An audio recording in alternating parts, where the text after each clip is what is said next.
Arabatoko lafinatra toboko vavy ankafaliana no erana amintsika ny tokantrano any amin'ny takarivan'ny alakamisy 4 ny volana oktobra 2022 ity manasanao ihany koa anaraka mpanajana ny fampahalalam-baovao hatramin'ny farany ora sisa no isaina dia ho avy ny fotoanan'ny fifidianana filoha-pirenena fiodinana voalohany ao anatin'ny repoblika fahaefatra ny fiomanana samihafa na eto andrenivohitra na ho any any amin'ny faritra samihafa rehetra any io no isany hoentina amintsika amin'ity takariva ity ny faneho-kevitra ny CES na ny fitsarana manokana amsahana ny fifidianana manoloana ny fizotran'ny fifidianana izay hizotra ho amin'ny androny rapitso eo ihany koa ny lafin'ny sosialy maro samihafa fa araka ny fantatra tokoa dia ho amin'ny rapitso 20 ny volana oktobra no anatanterahany vahoaka malagasy ny safidiny amin'ny alalan'ny fifidianana filoha-pirenena misy ny fepetra arahana ao anatin'ny fizotrana izay fifidianana izay atao anatin'ity fanadihadiana ity no hitondrana amintsika ny makasika izay.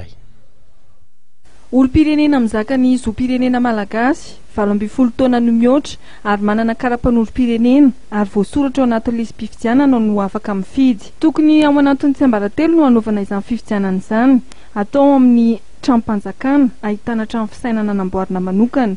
Tsy maintsy manana karatra ny mpifidy izay mandatsa-bato indray mandeha ihany hoy ny lalàna.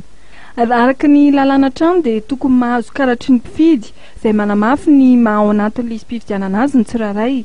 Afaka alain'ireo mpifidy ihany izany karatra izany ny andron'ny fifidianana eny amin'ny birao fandatsaam-bato.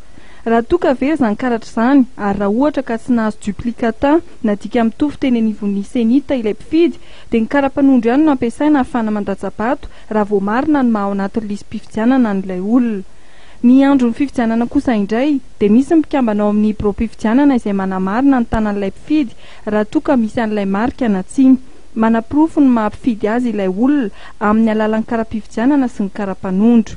Rehefa izany dia maka ilay bulletin tokana mpifidy ary mitondra izany ao amin'ny trano fisainana mba hanisy marika ny safidiny ary ao anatin'ny tsiambaratelo tanteraka.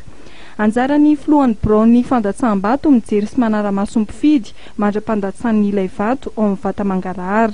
Tsy maintsy misy toerana manokana na ny trano fisainana na ny vato mba hisian'ny mangarahara amin'ity fifidianana ity.